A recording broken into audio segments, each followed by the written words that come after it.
ഈശോമിശിഹായ്ക്ക് സ്തുതിയായിരിക്കട്ടെ. ആത്മീയഭോജ്യത്തിൽ ഇന്ന് നാം ചിന്തിക്കുന്ന വിഷയം ചിട്ടയില്ലാത്ത ജീവിതം 8 നിലയിൽ പൊട്ടും എന്നുള്ളത് കർത്താവിൻ്റെ വചനം നമ്മെ പഠിപ്പിക്കുന്ന ഒരു കാര്യമാണ്. ചിട്ടയില്ലാത്ത ജീവിതം. പ്രഭാഷകന്റെ പുസ്തകം 30 അതിൻ്റെ ഉള്ളടക്കത്തിലൂടെ കടന്നു പോകുമ്പോൾ അവിടെ പറയപ്പെട്ടിരിക്കുന്ന ഒരു കാര്യമുണ്ട്. ഈ മെരുക്കാത്ത കുതിരയും ശിക്ഷണം ലഭിക്കാത്ത മകനും ഏതാണ്ട് ഒരുപോലെയാണ്. ശിക്ഷണം ലഭിച്ച മകനാണെങ്കിൽ ആ കുടുംബത്തിന് വലിയ ഒരു അനുഗ്രഹമായിട്ട് മാറും എന്നുള്ളത് ഈ അധ്യായം നമ്മെ പഠിപ്പിക്കുന്നുണ്ട്. വൈദികർക്ക് വേണ്ടിയുള്ള ഒരു ധ്യാനം, ഒരു രൂപതയിലെ ധ്യാനം നടന്ന് എൻ്റെ അവസാനം താങ്ക്സ് പറഞ്ഞുകൂടെ ആ ബിഷപ്പ് മെത്രാൻ സൂചിപ്പിച്ച ഒരു കാര്യം എന്നെ ഏറ്റവും കൂടുതൽ സ്പർശിച്ച ഒരു വിഷയം. പല വിഷയങ്ങൾ അവിടെ അവതരിപ്പിക്കുകയുണ്ടായി. ഏറ്റവും കൂടുതൽ എന്നെ സ്പർശിച്ച വിഷയം ഇതായിരുന്നു: As priests, we must be disciplined. വൈദികരെന്ന് പറഞ്ഞാൽ ഈ ചിട്ടയുള്ള ഒരു ജീവിതക്രമം അവർക്കുണ്ടാകണം. ഡിസിപ്ലിൻഡ് ആയിട്ട് ജീവിക്കുന്നവരായിരിക്കണം വൈദികര്. വൈദികർ മാത്രമല്ല, ദൈവമക്കളിൽ നിന്നും ഇത് ദൈവം പ്രതീക്ഷിക്കുന്നുണ്ട് എന്നുള്ളത് കർത്താവിൻ്റെ വചനത്തിൽ നമുക്ക് മനസ്സിലാക്കാൻ പറ്റും. ആദ്യമായിട്ട് നമുക്ക് പ്രഭാഷകൻ 30-ാം അധ്യായത്തിൻ്റെ ചില പ്രധാനപ്പെട്ട വചനഭാഗങ്ങൾ, സന്ദേശങ്ങൾ നമ്മുടെ ഹൃദയത്തിലേക്ക് നമുക്ക് ഏറ്റെടുക്കാം. ഒന്നിതാണ്: മകനെ ശിക്ഷണത്തിൽ വളർത്തുക. ചിലരെ സംബന്ധിച്ചിടത്തോളം മക്കൾ തെറ്റ് ചെയ്താലും അത് ചൂണ്ടിക്കാണിക്കാൻ പേടിയാണ്. ഏത് രീതിയിൽ അവർ ചിന്തിക്കാൻ പോകുന്നത്, എടുക്കാൻ പോകുന്നത്, എന്താ സംഭവിക്കാൻ പോകുന്നത് അറിയില്ല. ഇങ്ങനെ ഭയപ്പെട്ട് തിരുത്താതിരുന്നതിൻ്റെ പേരിൽ ഒരപ്പം പറഞ്ഞത് മിക്കവാറും ഞങ്ങൾ എല്ലാവരും കൂടെ ആത്മഹത്യ ചെയ്യേണ്ടി വരുമെന്നാണ്. ഇവനെങ്ങാനും ആത്മഹത്യ ചെയ്തെങ്കിലോ എന്ന് പേടിച്ചിട്ട് തിരുത്താതിരുന്നതാണ് അത് അവസാനം ചെന്ന് എത്തി നിൽക്കുന്നത്.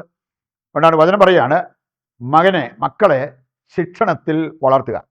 മറ്റൊരു കാര്യം, മകനെ അല്ലെങ്കിൽ മക്കളെ വഷളാക്കരുത്. കൊടുക്കേണ്ട ശിക്ഷണം കൊടുക്കാതിരുന്നു കഴിഞ്ഞാൽ നമ്മൾ അവരെ വഷളാക്കുകയാണെന്ന്. അത് സംഭവിക്കരുത്. എന്നിട്ട് പറയാണ്, ശിക്ഷണം ലഭിക്കാത്ത മകൻ തന്നിഷ്ടക്കാരനാകും. മെരുക്കാത്ത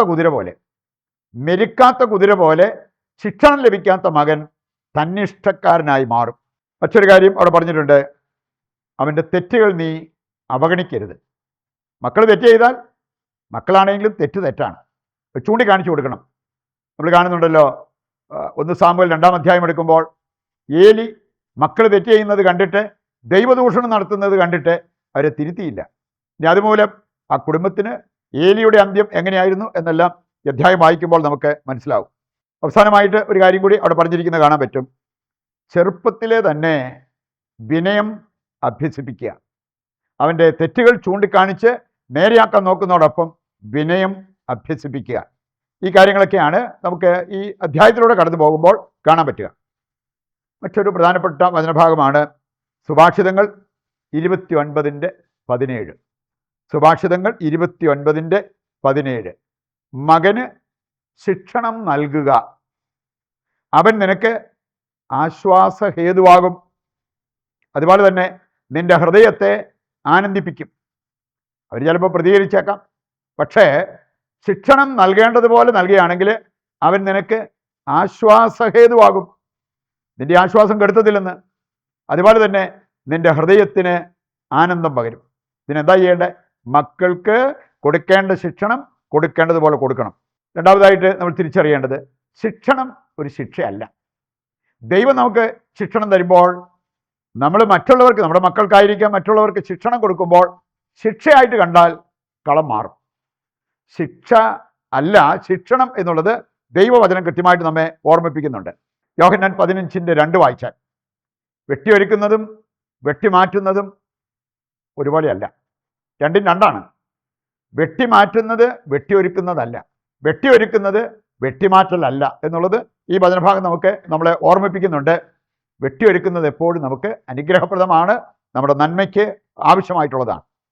ജ്ഞാനത്തിൻ്റെ പുസ്തകം 17:1 വായിച്ചാൽ, ശിക്ഷണം ലഭിക്കാത്തവർ വഴിതെറ്റിപ്പോകും. അതുകൊണ്ടാണ് നമ്മുടെ മക്കളെ വഴിതെറ്റി പോകാതിരിക്കാൻ വേണ്ടിയാണ് തക്ക സമയത്ത് അനുയോജ്യമായിട്ടുള്ള ശിക്ഷണം നമ്മൾ അവർക്ക് നൽകുന്നത്.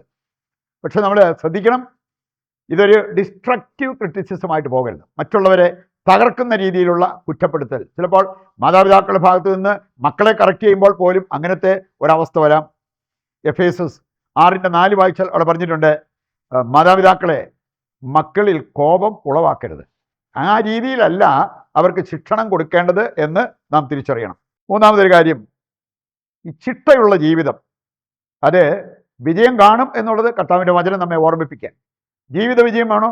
ഡിസിപ്ലിൻ വളരെ ആവശ്യമാണ്. പ്രഭാഷകൻ 26:16 എടുത്താൽ അവിടെ പറഞ്ഞിട്ടുണ്ട്, ചിട്ടയുള്ള കുടുംബത്തിൽ ഉത്തമ ഭാര്യ ആരെ പോലെയാണ്? കർത്താവിൻ്റെ ഉന്നതത്തിൽ ഉദിക്കുന്ന സൂര്യനെ പോലെയാണ്. നോക്കിയാൽ അതിൻ്റെ മഹാത്മ്യം. ചിട്ടയുള്ള കുടുംബത്തിൽ ഉത്തമ ഭാര്യ. 1 കൊരിന്തോസ് 9:24 മുതൽ വായിക്കുമ്പോൾ അവിടെ പറഞ്ഞിട്ടുണ്ട്, കായികാഭ്യാസികൾ ആത്മനിയന്ത്രണം പാലിക്കുന്നത് പോലെ നമ്മളും ആത്മനിയന്ത്രണം പാലിക്കണം, ശിക്ഷണം എടുക്കാൻ തയ്യാറാകണം. അപ്പോഴാണ് നമുക്ക് അനശ്വരമായ കിരീടം ലഭിക്കുന്നത് എന്ന് ഈ വചനഭാഗം നമ്മെ ഓർമ്മിപ്പിക്കുന്നുണ്ട്. എനിക്കറിയാം, എന്നെ പല വ്യക്തികൾ പല സമയത്ത് പല രീതിയിൽ കറക്റ്റ് ചെയ്തിട്ടുണ്ട്. ഇനി അത് നല്ല രീതിയിൽ എടുത്തപ്പോഴെല്ലാം അതിൻ്റേതായിട്ടുള്ള അഭിഷേകം, നേട്ടം എൻ്റെ ജീവിതത്തിൽ വന്നിട്ടുണ്ട്. ഒരാൾ ഒഫൻഡഡ് ആകരുത്, ഒരു കറക്ഷൻ പരിശുദ്ധാത്മാവ് എന്നെ തോന്നിപ്പിച്ചതാണ്. ഞാൻ അദ്ദേഹത്തോട് പറയാൻ പറഞ്ഞു, അദ്ദേഹം പറഞ്ഞു, ഞാനതെടുത്തു. അതിനുശേഷം എനിക്കനുഭവമായി ഒരു പുതിയ അഭിഷേകം വരുന്നത് പോലെയായിരുന്നു വചനത്തിൻ്റെ ഫ്ലോ. ചില ഭാഷാ പ്രയോഗം, ഉച്ചാരണശുദ്ധി, ഇങ്ങനെയുള്ള കാര്യങ്ങളിലൊക്കെ മറ്റുള്ളവർ കറക്റ്റ് ചെയ്തപ്പോൾ അത് എടുക്കാൻ പറ്റിയപ്പോഴെല്ലാം അതെനിക്ക് അനുഗ്രഹമായിട്ട് എൻ്റെ ജീവിതത്തിൽ ഒരു നേട്ടമായിട്ട് മാറിയിട്ടേ ഉള്ളൂ. ഇങ്ങനെയാണ് ശിക്ഷണത്തിലൂടെ നമുക്ക് വളരാൻ സാധിക്കുക. അവസാനമായിട്ട് നമ്മൾ ചിന്തിക്കുന്നത്, ശിക്ഷയെ അസാധുവാക്കുന്നതാണ് ശിക്ഷണം. അപ്പോൾ ആ ശിക്ഷണം നമ്മൾ സ്വീകരിക്കാതിരുന്നാൽ ശിക്ഷയാണ് പുറകെ വരുന്നത് എന്നുള്ള കാര്യം നമ്മൾ തിരിച്ചറിയണം.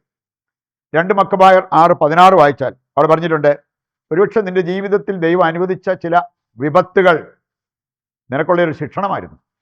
നീ നശിച്ചു പോകാതിരിക്കാൻ ദൈവം തന്ന ഒരു ശിക്ഷണമായിട്ട് അതിനെടുക്കാൻ പറ്റും. 2 മക്കബായർ 10:4 വായിച്ചാൽ അവിടെ പറഞ്ഞിട്ടുണ്ട്, പാപം ചെയ്തവർക്ക് രക്ഷ നൽകാൻ ശിക്ഷണം ആവശ്യമാണ്. പാപം മൂലം നശിക്കാതിരിക്കാൻ ആ ശിക്ഷണം ദൈവം നമുക്ക് നൽകുന്നത് നമ്മുടെ നന്മയ്ക്ക് വേണ്ടിയാണ്. ജ്ഞാനം 6:25 എടുത്താൽ അവിടെ പറഞ്ഞിട്ടുണ്ട്, ശിക്ഷണം സ്വീകരിക്കുന്നവർക്ക് എല്ലാം ശുഭമായിരിക്കും. ശിക്ഷണത്തെ വെറുക്കുന്നവർക്കല്ല, ശിക്ഷണം സസന്തോഷം സ്വീകരിക്കുന്നവർക്ക് എല്ലാം ശുഭമായിരിക്കും. ഹെബ്രായ ലേഖനം 12:6 മുതൽ 8 വരെ വായിച്ചാൽ അവിടെ പറഞ്ഞിട്ടുണ്ട്, ശിക്ഷണം ദൈവത്തിൻ്റെ സ്നേഹത്തിൻ്റെ ഒരു സൂചനയാണ്. അത് കിട്ടുന്നവർക്കാണ് ദൈവത്തിൻ്റെ മക്കളാകാൻ പറ്റുക, അല്ലെങ്കിൽ അവർ ജാരസന്തതികളായിരിക്കും. 2 ദിനവൃത്താന്തം 15:4 വായിച്ചാൽ ഇസ്രായേൽ ജനത്തിന് ശിക്ഷണം കിട്ടി, ഇസ്രായേൽ ജനത്തിന് സഹനങ്ങളുണ്ടായി, ദുരിതങ്ങൾ അവർ നേരിടേണ്ടി വന്നു. അപ്പോഴാണ് അവർ ഏറ്റവും കൂടുതൽ ദൈവത്തോട് അടുത്തത്. നമ്മുടെയൊക്കെ ശിക്ഷണം, ദൈവം അനുവദിക്കുന്ന ശിക്ഷണം എടുക്കേണ്ട പോലെ എടുക്കുകയാണെങ്കിൽ അതെല്ലാം ദൈവത്തോട് നമ്മളെ കൂടുതൽ അടുപ്പിക്കും, നമ്മുടെ ജീവിതം കൂടുതൽ അനുഗ്രഹപൂരിതമാക്കും എന്നുള്ള യാഥാർത്ഥ്യം മനസ്സിലാക്കിക്കൊണ്ട് അവരറിവിന് വേണ്ടി പ്രതിഷ്ഠാ ജപത്തിൽ പങ്കുചേർന്ന് നമുക്ക് പ്രാർത്ഥിക്കാം.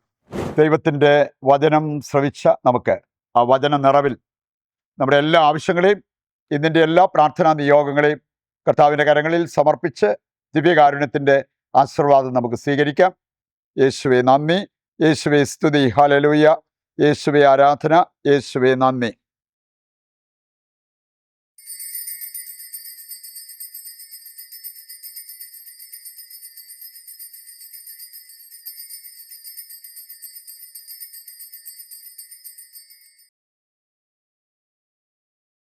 പരിശുദ്ധ പരമ ദിവ്യകാരുണ്യത്തിന് എന്നേരവും ആരാധനയും സ്തുതിയും പുകഴ്ചയും ഉണ്ടായിരിക്കട്ടെ. നാളെ മറ്റൊരു എപ്പിസോഡുമായി വീണ്ടും നമുക്ക് ഒന്നിക്കാം.